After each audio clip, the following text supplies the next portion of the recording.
দেৱালীৰ নিশা তেজপুৰত ভয়ংকৰ অগ্নিকাণ্ড। ত্ৰিবেণী চাৰিআলি পুলিচ পইণ্টৰ সমীপৰ দুখন দোকান সম্পূৰ্ণভাৱে ভস্মীভূত। প্ৰথমে এখন গেৰেজত লাগে জুই। সেই জুই সম্প্ৰসাৰণ ঘটে কাষৰ লেপটলি দোকানলৈ। গেৰেজত জুই লগাৰ পিছতে প্ৰচণ্ড এটা বিস্ফোৰণ ঘটে। ভাড়াতীয়া হিচাপে থকা দোকান দুখনত দেৱালীৰ সুযোগ গ্ৰহণ কৰি কোনো দুষ্কৃতিকাৰীয়ে অগ্নি সংযোগ কৰাৰ সন্দেহ। ইফালে ঘৰৰ মালিক আলফাজ আলীৰ বিৰুদ্ধে ভয়ংকৰ অভিযোগ গেৰেজৰ মালিকৰ। দেৱালীৰ সুযোগ গ্ৰহণ কৰি মালিক আলফাজ আলী আৰু তেওঁৰ পৰিয়ালে জুই লগাই দিছে। গেৰেজৰ প্ৰায় ৩০ লক্ষাধিক টকাৰ ক্ষতি হোৱাৰ লগতে লেপটলি দোকানৰ লক্ষাধিক টকাৰ ক্ষতি হৈছে। ইতিমধ্যে আৰক্ষীয়ে কাষ চাপিছে গেৰেজৰ মালিক ভূপেন্দ্ৰ সিং ছেঠী আৰু তেওঁৰ পৰিয়াল।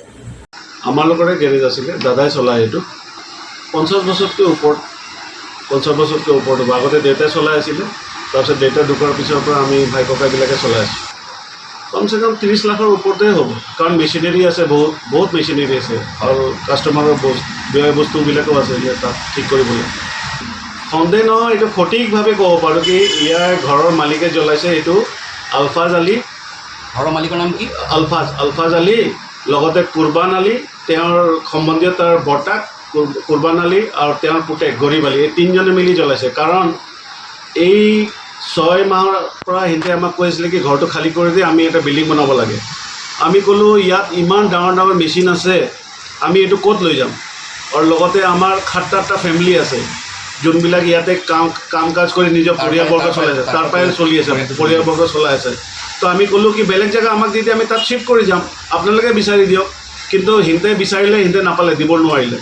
তাৰপিছত আমি সেইটোও প্ৰপ'জেল দিলোঁ কি মানে মাটিটো লাগিলে আমাকে দি দিয়ক, আমি লোন লৈ কিনে আপোনাক পইচা দি দিওঁ, আপোনালোকে বিক্ৰী কৰি দিয়ক। কৈছে সেইটো কেনেকুৱা হ'ব, এইটো আমিতো বিক্ৰী নকৰোঁ, আমি দিব নোৱাৰোঁ।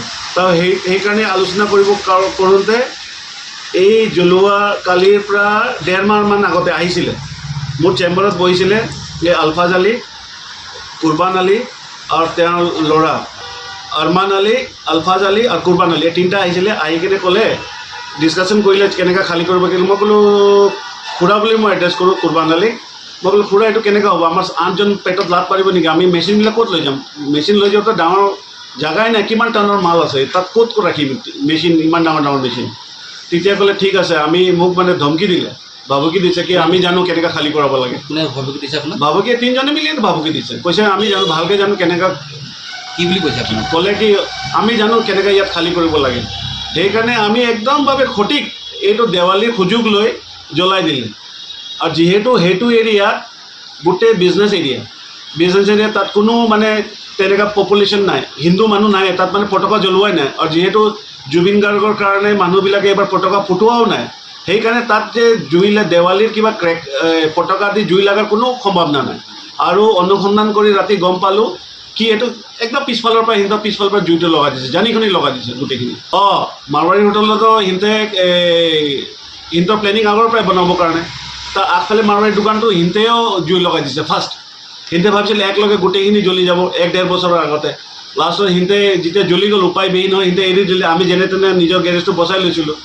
এতিয়া আমাৰ পিছফালে লাগিছে। আৰু এইটো যিহেতু আমি ৰিকুৱেষ্ট কৰিলোঁ কি আমি নোৱাৰোঁ, আমি এইটো দি আমি খোৱা বোৱা কৰোঁ, এইটো দি 8-9জন পৰিয়াল পশুপালন দি আছে, চবে তাত ৱৰ্কাৰবিলাক আছে, আমাক বেলেগ জেগা দিয়ক বা আমাক বিক্ৰী কৰি দিয়ক জেগাটো। কিন্তু নামানিলে, কৈছে কি নাই আমি এইটো খালী কৰাই ল'ম, যেনেকৈ আমি জানো কেনেকৈ খালী কৰোঁ। এতিয়া এজাহাৰ দিয়াৰ কাৰণে ভাবিছোঁ, আৰু বাকী যিমান বিহিত ব্যৱস্থা আছে এইটো ল'ম আৰু।